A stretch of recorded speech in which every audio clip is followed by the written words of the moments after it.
Good morning, everyone. It's Friday, and it's just me. I'm joking. I'm joined by Warren. But Marcin's episode last week went so well when he did it all on his own. I thought maybe we should do that from now on. With just do one person. Sounds a good idea. It's nice to have you here, Warren. How are you doing? Yeah, it's good. It's good to be here. The sun is shining, hence the sunny shirt. Yeah, exactly. You just need a pina colada and exactly, a nice hat or something.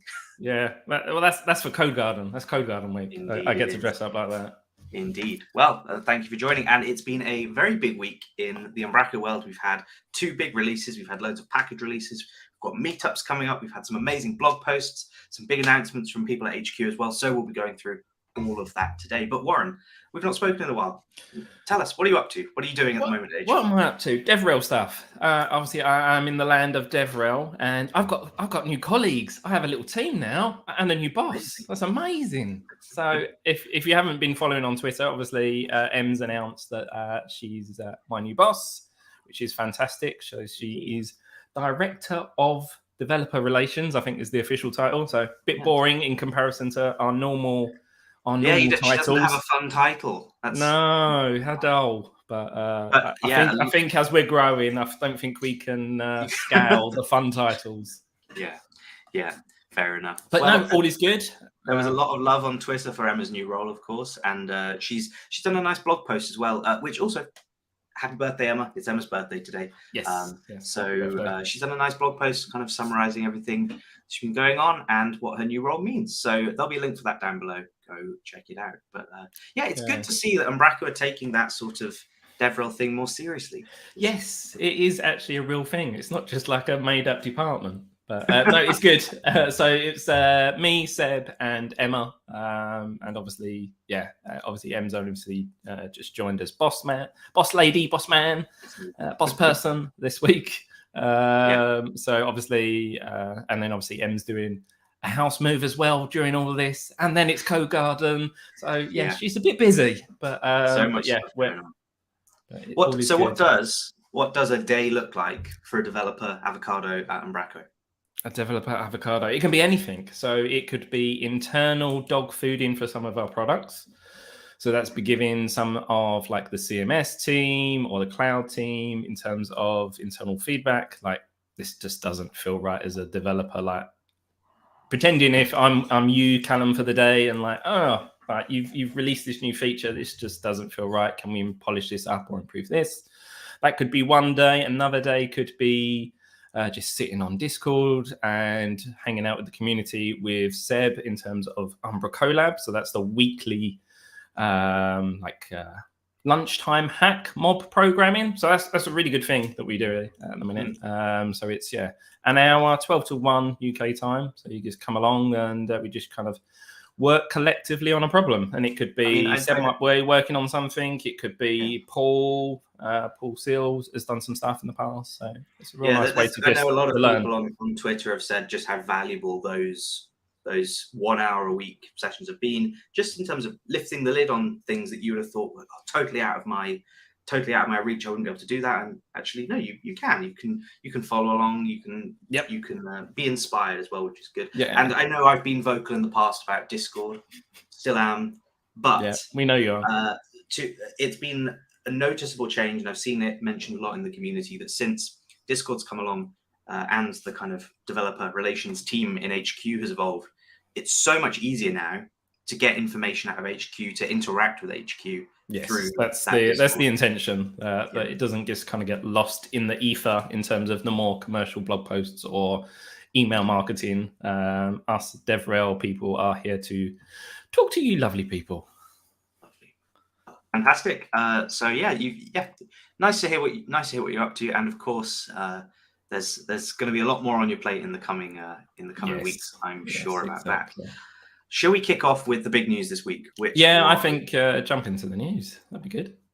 Umbraco 10. It feels like not that long ago that we actually had Umbraco 9. Of course, Umbraco 9 itself existed for maybe nearly a year before it actually was released and actually became a thing. I know. That's weird, isn't it? Especially we're 6-ish months, aren't we, since V9, really? And it's obviously, this is obviously going to keep up as we go on. But yeah, when you obviously think the about old how long days, it would just be random. We would just Yeah. choose a day and today feels a good day to about how release. long we spoke about Umbraco 8 for. Yes. Like the idea of Umbraco 8. I remember Shannon, I think the UK Fest 2015 maybe. Yeah, that saying, sounds "Here's about what's right. coming That in sounds about V8." right. And it didn't come until 2019. 2019. Of course, yeah, long time there. But we're getting into this new release cycle every 6 months. We've just had a release candidate for Umbraco 10, and people have been playing with it already. So maybe, Warren, do you know what's involved in this 10 release? What's included? Yeah, so there is some lovely, nice new things in this 10. One of, I suppose, the nicest features is that we've got SQLite support. So that means cross-platform embedded database. Yeah, for everyone. I So saw on a Mac, on some Linux. very excited people on Twitter about this. Christian Steinmeier, hello. He was saying how he's really excited he can run Umbraco natively on his Mac without needing any Docker, any virtualization to run a SQL instance or anything. It's pure SQLite. And I know it's a little controversial. There was a bit of debate on Twitter, wasn't there, about this change? But I think the payoff is huge. So have they totally re-architected the persistence layer here, or is it a relatively easy switch? Do you know? It is a relatively easy switch. It's obviously not something you're going to migrate from SQL CE to SQLite. It's just not plausible. And obviously SQLite and SQL CE is designed for development databases. Obviously, please don't run these in production. I know you probably could in a very, very low blog environment, but yeah, it's designed for development and kind of onboarding and getting up to speed quick. But yeah, as far as I know, Paul done a lot of this work, to get SQLite in place. Fantastic. And then there's a ton of other stuff in V10. It's an interesting one because it's looking at this. It's kind of it's clearly a very major release. We've got ASP.NET Core 6, which is the LTS version of the ASP.NET framework. We've got minimum version is now the .NET 6 version. A whole bunch of changes around kind of load balancing and the locking, again, to work better cross-platform, and then some more modern C# features, which I've been begging for ages. So yeah, so anytime we obviously upgrade the .NET framework, we obviously get new C# language features, which is a bonus. So obviously nullable reference types is a nice new thing to have. And it's nice. It's nice to be kind of, Umbraco is not far behind, where before the days of V7 and .NET Core was coming out, we was kind of slowly slipping up behind. We're finger on the pulse, and we're kind of staying really up to date with the .NET Core team now. Definitely. I know a few weeks ago we had our fantastic Site Coffee episode where we discussed where Sitecore was, and I mean that's a beast, much bigger beast than Umbraco. But their approach is that they are many years away from being a full .NET Core platform, and who knows where the .NET ecosystem is going to be at that point. So yeah, who knows? Yeah, Bjarke and team, to your credit, the platform is very good now, and it does feel like we're really on the pulse with the bleeding edge .NET stuff, which is awesome. Yeah. So a couple of other things that I know that Bjarke will yell at me if I don't get to mention these. So we've got Examine 3 now comes in Umbraco 10. And then we've got Image Sharp 2 from James South as an updated dependency as well, which includes the WebP support. And then we've got a few tiny breaking changes here and there. But I'm just reading a quick note from him. So something about, some places that need some async signature changes and things like that. And then the other thing he's mentioned, which is a kind of a neat one, which I totally forgot about, which is that the I options stuff. So the configuration stuff in Umbraco, which reads from app settings, environment variables, wherever.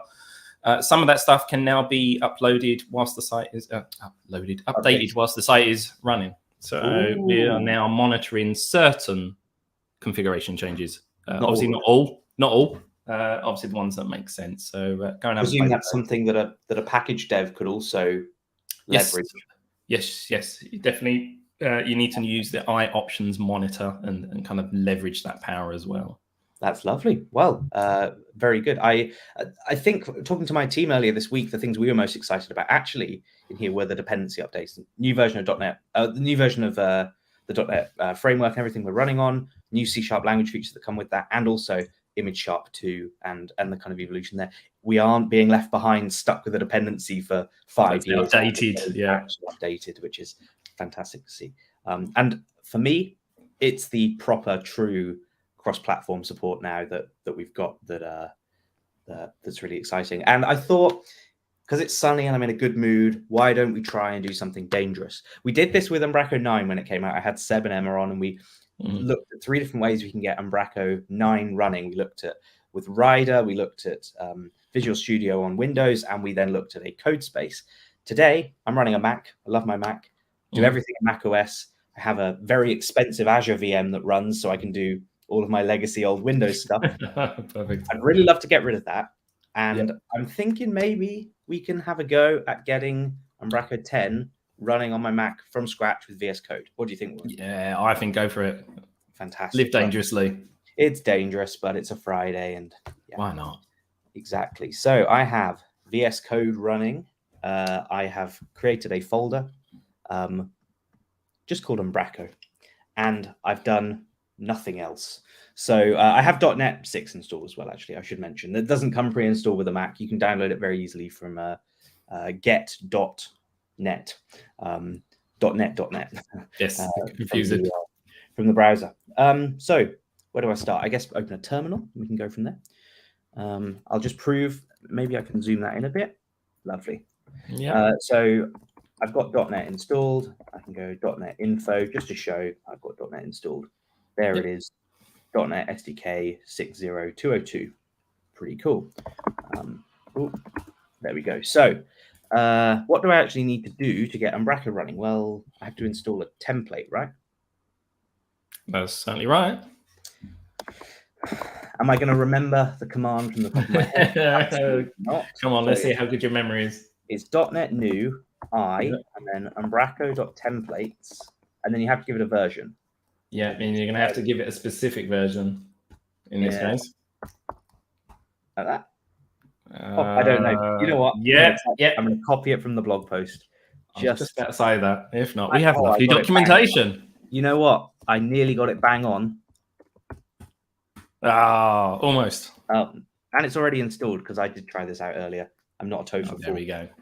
So it's installed. Great. What's next? I can create a new solution or a new project, which is .NET new Umbraco, because that's the template installed. And then there's a shortcut to give it a name as well. So I'll call this umbraCoffee. Hit enter, and it's going to go and create my project. Whoa, look at that. Just like that, I have my umbraCoffee project there. Is there anything else I need to do to set up my project? I think that's everything, right? No, that's everything. Got pretty much everything. So by default, Umbraco is obviously installing here with kind of basic configuration, and it will assume that I need to run the installer and set up a database and everything. First, you can pass parameters in to make the installer set up like a SQL database and stuff, can't you? Yep. So yeah, you can give it unattended configuration flags. So if you want to skip the installer, useful for certain workflows in terms of not having to kind of click through the installer and configure an environment every time. Yeah, fantastic. Well, I would love to see this running with SQLite on my Mac, so I'm not going to do that today. But I've got my solution up and running, and I can run. Oh no, I can't. I'm in the wrong directory. So change to umbraCoffee. And then I can run my .NET run command. Yeah. It's going to go build my project, and it's going to spin up the local Kestrel server so that I can run this locally on my Mac. Fingers crossed. Oh, and it has worked. Right. Let's flip over here to my browser because I'm flipping between screens and monitors here, so you'll have to bear with me a second.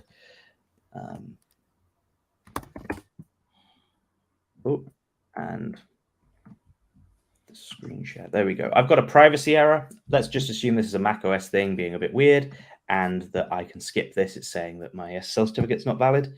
But, oh, wow. Click continue. And that's Umbraco V10 running locally. With a nice new background as well. I didn't notice this until the other day. This is lovely. It's really lovely. Are we going to see this as a thing? Do you think going forward? New art? I can imagine so. It's obviously the lovely team in Coma would have reached out to Bianca to get some new artwork in. Very cool. We got some pineapples and a pear and orange. Why not? And very cool. So this is just the regular installer, right? I can do admin, a nice secure password, and it's pre-selected SQLite, I guess, because I've not given it any configuration options. Yep. So by default, it will choose SQLite as the default. If you want to change it, obviously you've done what you're just doing now. You can change it. You can then also change the database file name if you notice there. So by default, it's called Umbraco. You could call it, I don't know, umbraCoffee, and whatever you wanted. So if you umbraCoffee for a laugh, cool. So if I go back, okay. So yeah, but this is a slightly new UI. Slightly, yeah, so that you can configure the database at this level. Oh, I'm installing. Oh, it's installed already. Okay, that was quick. Let's see. Yeah, it doesn't take long. It's a file. And obviously it's just creating some database tables in that file. And would you look at that? Wow, that is RC1 of V10 running directly on my Mac with SQL. No Docker. No Docker. No nothing. Literally just had VS Code and .NET 6 installed. Yeah, it's lovely. Wow. Super nice. Makes my original demo video that I put on YouTube a while back to get him running up on a Mac obsolete now, which is perfect. I'd rather obsolete. Yeah, a good thing. But Seb mentioned in the chat that SQLite was chosen by default for you because you didn't have SQL Server running on your machine. So it does a bit of detection there as well. So I think if you're running on Windows and have SQL Server and local DB all ready to go, then local DB will be your default. Oh, wow. That's really smart. That's fantastic. Very cool. We as the team were talking the other day as well, actually, about some of the powerful things we can now do with .NET, and also with the much smoother support for things like local DB, where previously we would have had a shared database that we would have had between like all devs connecting to an Azure database, and it causes problems when you all do, content changes or overwrite changes to doc types. And now actually we're pretty confident that we could restore that SQL database down to a local DB and run it really easily, and not have to worry about credentials and everything as well, which we're going to talk about a little bit later, because there's a nice blog post coming up on that topic. Yeah, this is really cool and very smooth installation process. Clearly, we'll have to look back at the video, see how long that took, but less than a minute, maybe. Yeah, I guess super quick. I presume you're on some speedy Mac as well, so it was even quicker. Yeah, it is a stupidly fast machine, but very cool. Nice. Nice. So yeah, I'm having a play with V10. Everyone else should go and do the same. Yes, please do go and download it, try it out. We've already had people in the community already try it out, some of the package devs, and on Umbraco Lab, we've already had Paul Seal try to upgrade or try out some of his starter kit packages, and surprise, surprise, they just work. Didn't have to do anything. He didn't retarget .NET 6. Yeah, so starter kit, because of course the .NET framework versions are backwards compatible, aren't they? So you can run .NET 5 code on .NET 6 runtime, which is great. And so taking a existing working V9 package, Paul was able to, for 2, I think, his examine inspector as well. Yeah, and then very, very cool.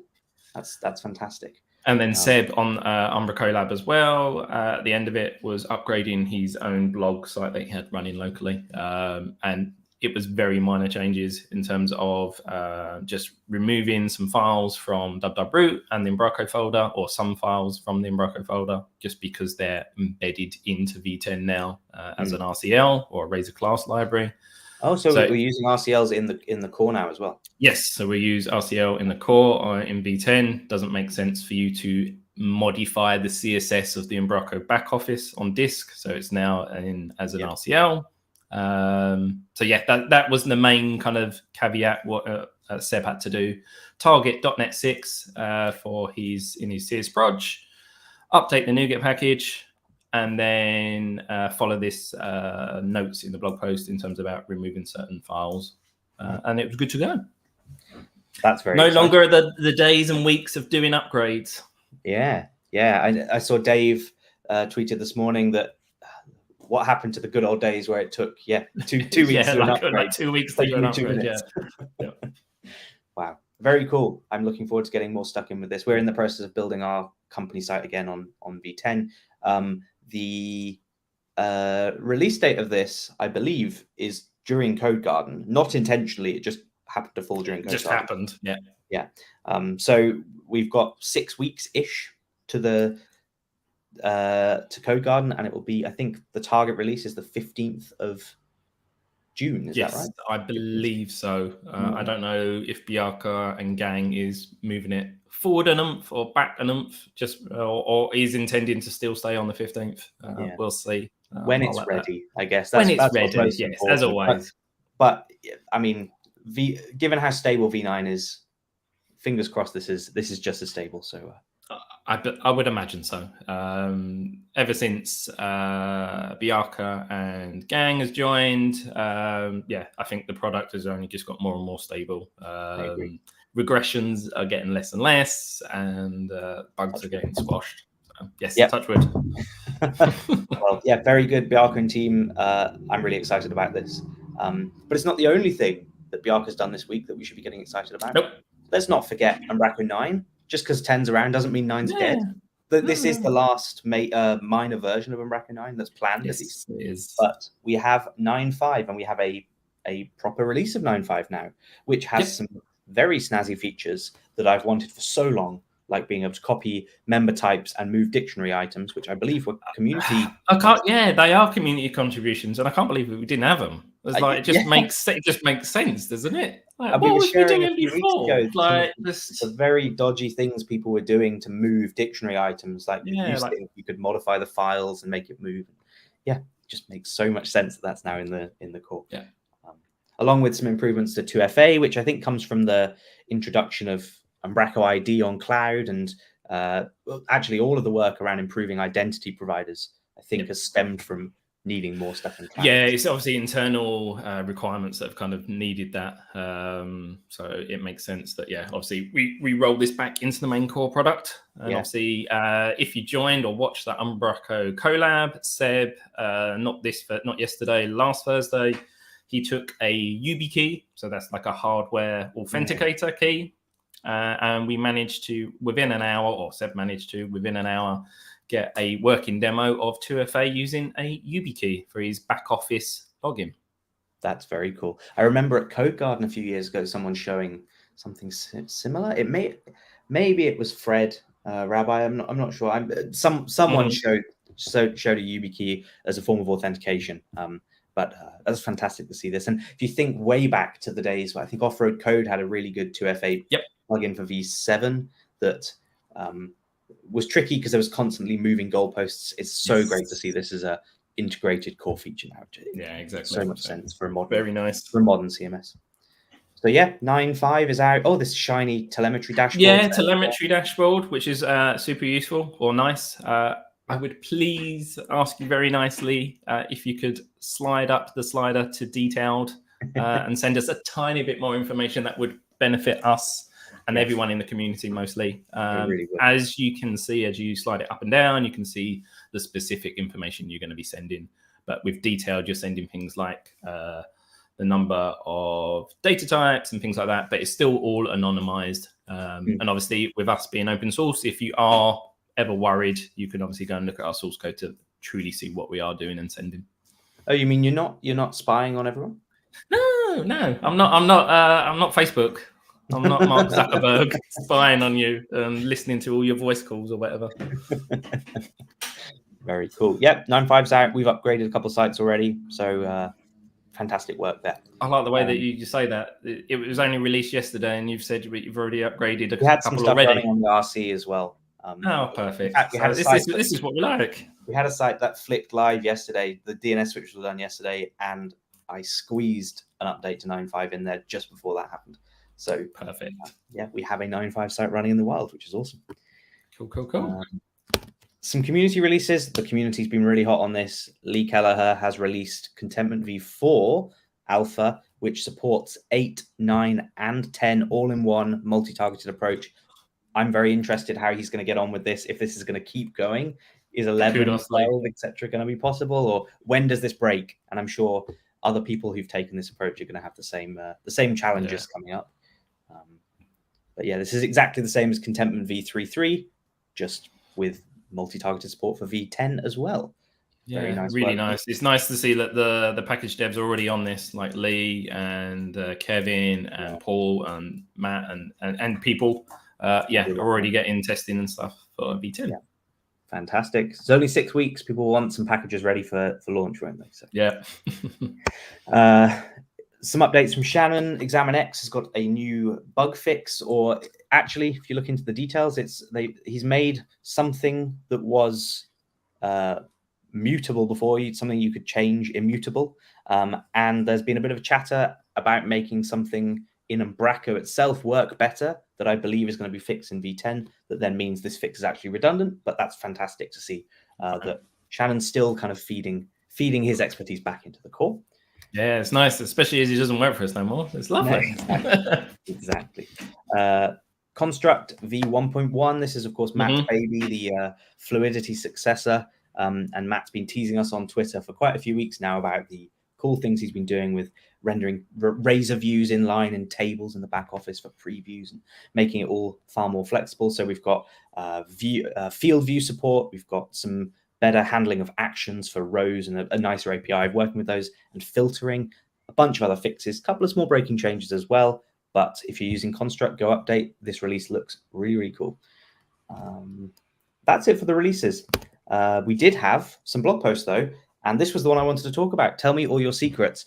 A little known feature in Visual Studio now is that you have, where's it gone? Here we go. Manage user secrets. You can right click on a solution or a project and say, I want to store my secrets here. And because of the way that the environment variables setup works in .NET now, those get injected at runtime. So you don't have to worry about checking connection strings or anything like that into your solutions.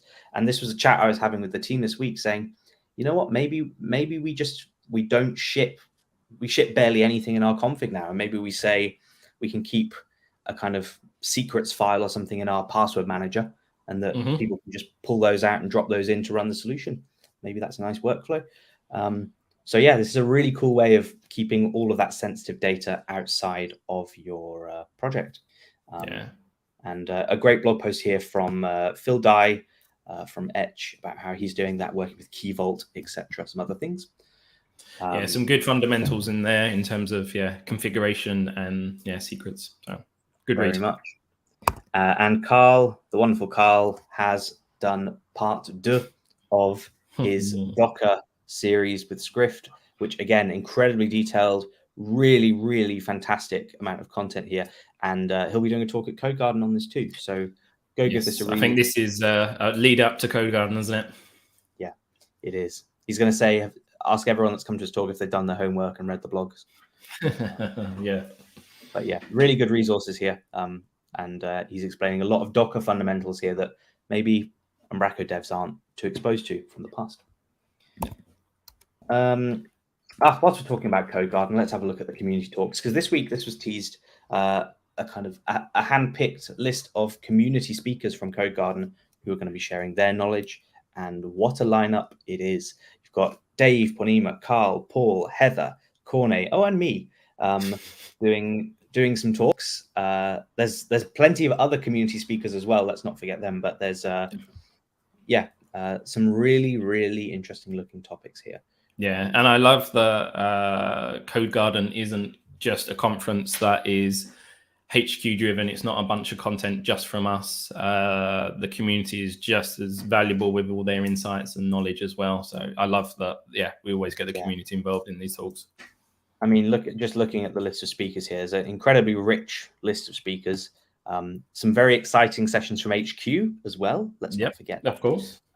But a really, really great lineup. I'm very excited about Code Garden. And just as a quick insider tip that I've had, the schedule is getting very close to being published. But if you want to see the true schedule, or if in the meantime, you're able to click on a speaker to see their that's not helpful thing, and now you can see what time and what stage they are in. I see. There's actually times and stages. Yes. Let's have a look. When am I speaking? Oh, I've got the opening slot. You see, I don't mind that so much. I've opened the day on Code Garden, I think, for the past 2 years, or the past 2 in-person ones. Our talks been like at the start of the day, and it's quite fun to see all the hungover people come in. And yeah, yes, so that's cool. I'm more than happy to wake everyone up on Thursday morning. Brilliant, love it. Cool. So yeah, if you haven't got your ticket, go buy one. Yes. What was it? Oh no, it's training. There was a training discount that was ending, but yeah, you've missed the boat for you missed the early bird, but yeah, if you haven't and you're still on the fence in terms of should I attend, should I not?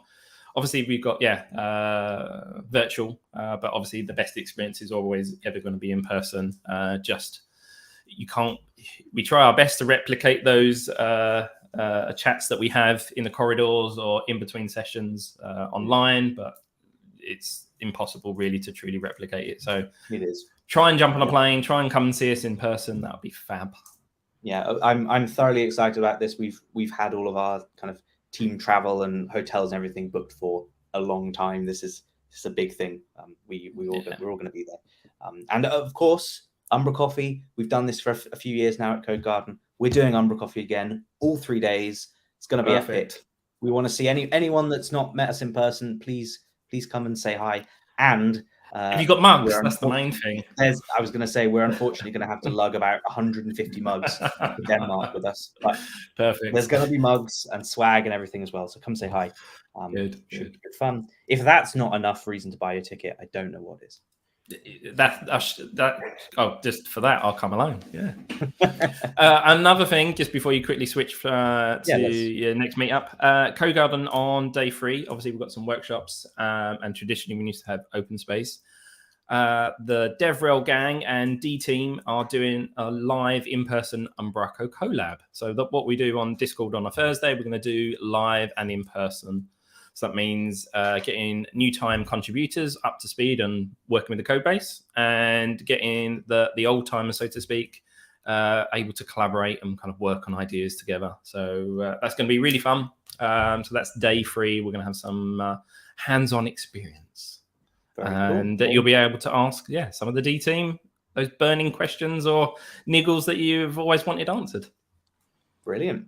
Well, I look forward to that one. Day 3 is still a bit of a mystery, as you say. The schedule's being brought up. There's a couple of these workshops that are happening in the afternoon. The main conference ends 1 p.m. I think. So there's going to be I think it's mostly logistical nightmare for the lovely Code Garden team. I think they could only get the venue to a certain time. Hence, I think logistic nightmares. I was talking with Trina back in November or something, and she said, I think maybe there's a concert or something there on the I think on the Saturday, so we've got to be out pretty quick.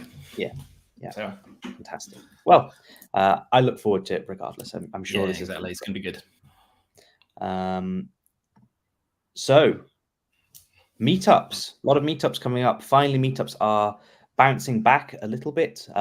I've only covered the ones that are happening in the next week, and there's no less than 4. But if you look at the rest of May, I think we've got 2 or 3 more than that, including some in-person ones in Bristol for the first time in a long time, which will be very good. But these are the ones happening in the next week, things not to miss. And Ask Me Anything with Philip as part of the Belgian Umbraco meetup is on Monday. It's virtual. Anyone can attend online, so don't miss the opportunity to get answers from him and ask him all the hard questions that as always, please do. That he won't answer on Twitter. He's a very honest man. Glasgow has a social happening on Tuesday, I believe. Their first in-person social since pre-COVID, I think. It'll be a nice opportunity to engage with your local community. If you're in Glasgow or Edinburgh or anywhere near, go and turn up. Also on Tuesday is the wonderful Dennis. He'll be doing a talk on moving between Optimizely and Umbraco at the Leeds meetup. I know he's done a version of this talk in Swedish as well recently, so I'm sure this is epic. This one is in person, but I guess with the virtual talk, I don't believe he's flying over, unfortunately. So yeah, try and join this one if you can. And then Thursday, we have the Umbraco London meetup with 3-ish sessions. We'll be doing a brief summary of what you can expect from Code Garden. Joe Glombeck's going to be sharing what's in 9.5 and what's changing to the way we contribute now that Umbraco 10's come along. And then we have Nikolai, who is going to talk about Umbraco 10, what's changed there, and you can ask any questions of him there. So yeah, come along. We're a friendly bunch, and it's a great opportunity to learn a bit more about what's been going on. Yeah, very nice. Now, I mentioned earlier that I'm still not a big Discord fan, but Seb, I don't see what the problem is. I just don't like it. It's too fun for me, Warren. Too fun. You become too corporate. Yeah, what happens when you become company man. Yeah. Anyway, Seb has saved my life by letting me know what's going on Discord in this lovely blog post. So I don't need to join Discord anymore. I can just read Seb's summary blog post. Hopefully this becomes a weekly thing. If it doesn't, Seb, I'll be very disappointed. I'll let you know. So Seb has summarized what's been going on Discord, including, and this is pretty cool, some key code snippets that people have been sharing that look really interesting. How to set up things like cores in Umbraco 9 with the whole filters and pipelines thing. Very cool. Heather talking about using the Limbo models builder as a kind of substitute for the original V8 models builder that Stefan built that had a few more power user features that don't exist in the core. I believe this paragraph is actually in the wrong place and should be in the bit above about Sean, but that's fine. Element types with tagging and how Soren is hacking the back office to make things work, but this looks very, very cool. A summary of Umbracolab, which there is a video for if you missed it. Again, really happy that these videos are being shared. They get a lot of views, more than umbraCoffee, unfortunately. But yeah, go watch them. Very, very valuable. Redis, how to get Redis up and running with V9. And we've got a nice blog post as well by Gareth, who's summarized exactly what he did to get Redis working. Read-only properties from Harry Gordon, and they were talking a little bit about how to make that work. Veet, which is something I'd never heard of. I thought it was a hair removal product until this week. But it's effectively a Webpack-esque build tool for JavaScript, and it's built by the Evan Yu, who built Vue.js. Yes. And it looks very, very good. Like really good. Useful onboarding tool for doing front end development, not making it all hard and painful for And this is Dan hacking it to make it work directly in the back office. Is that right? Yeah, as far as I understood, I think he was trying to get it so that he could do development in terms of package or like a property editor, so that he could do the same workflow directly in the code editor in the back office. No, in terms of creating a property editor or a content app, and then having hot reload and all the features that come with Vite or Vite. Very cool. Very cool. Well, yes, this looks awesome. So I think that the caveat to take away from this, Callum, is that Discord is awesome at the minute with the Umbraco community, and everyone should join, including you, Callum. It's if someone or just read Seb's post. If you just read Seb's post. I was going to say if someone can give me like an RSS feed of it, I'll happily consume it that way. RSS, okay, yeah. I'll make a note. It's too fun for me. Discord's too fun. An RSS feed's far more my stuff. Perfect. But yeah, there is loads of knowledge sharing going on in here. Definitely, and it's great to see. Definitely, really cool. High five to everyone that's been participating in these recently and sharing their knowledge and helping people out on Discord. Great job. We've talked about umbracolab. We've spoken about Gareth's great article. John Jones. I'd like to know, people in the chat, who has watched one of John's videos? I remember using some of John's tutorials for V7 things back when V7 was brand new. He's been around a long time. He makes some very detailed videos, a lot of content, not just on Umbraco, all kinds of things. He's doing stuff with I think Episerver and other CMSs as well. But really great, really detailed content. Marcin and I have said he's one of our dream guests. We'd love to get him on umbraCoffee at some point. But here's a great post about how to make a truly kick-ass content app, context app, whatever we want to call them, in Umbraco 9 with really detailed code examples and a fantastic wacky video along with it that you can go watch. So go give that a watch if that sounds interesting to you. And then I had two final things to mention, which was some upcoming deadlines. The Umbraco CMS community team, I think we mentioned it on umbraCoffee. Actually, that was Marcin's job last week. I don't know if he mentioned it on umbraCoffee. If he didn't, we're mentioning it now. The new CMS team, it's your chance to work with the product owners of the cloud portal, the cloud product, and the CMS itself to push it in the direction that we think is best. So go and apply. Deadline is next Tuesday at 4 p.m. European time. So yeah, go apply. I think this looks like a great opportunity to be part of, to have a bit of say in how the the direction and chatting with the product owners. Very much. And the Umbraco Awards submissions end 15th of May. That's next Sunday. So please do not forget, submit your applications for that as well. And with that, that is all the news that I had. That was a busy week. It was a busy week. It was a busy week. It's very interesting to see that despite maybe package devs doing less sometimes, especially when the CMS is more stable and they've released a version of their package and they maybe don't need to update it. We don't get so many package updates. But we're going to see in the next coming weeks a flurry of updating to V10, I'm sure. I can only imagine there's going to be a flurry of them. Around the start of V9, we'd have weeks of umbraCoffee where the news was 15 package releases. And that's all we talk about. Yes, please, package devs, give us more. But there's great blog posts. I look forward to all the fantastic content. I know around the start of V9, Pornima and Cornet and similar people were putting out great content, really great content about that. So I'm really looking forward to this. It gets me very excited. Good stuff. Good stuff. Fantastic. Cool. Well, I think that's everything. Did I miss anything, Warren? No, I think you covered everything in terms of what I needed to cover. So go buy a Code Garden ticket. Come join us on Discord. Give V10 RC a try and let us know if there's any issues. Fingers crossed, touch wood and all that. Your upgrade should just run smoothly, but let us know. Fantastic. Well, do what Warren said and tune into umbraCoffee next week where Marcin will be back. We'll have saved him. We're not going to go solo. It's not something we plan to do more very often, but please give this episode a like and subscribe. We've got to show Marcin that I'm also capable of getting more than 16 likes on a video. Oh, we can do that. So please go show some love down below. Go show some love. Give it a like. Thank you very much for joining me, Warren, and we'll see you all next week. Have a fantastic weekend. Bye-bye. Have a good weekend. Cheers.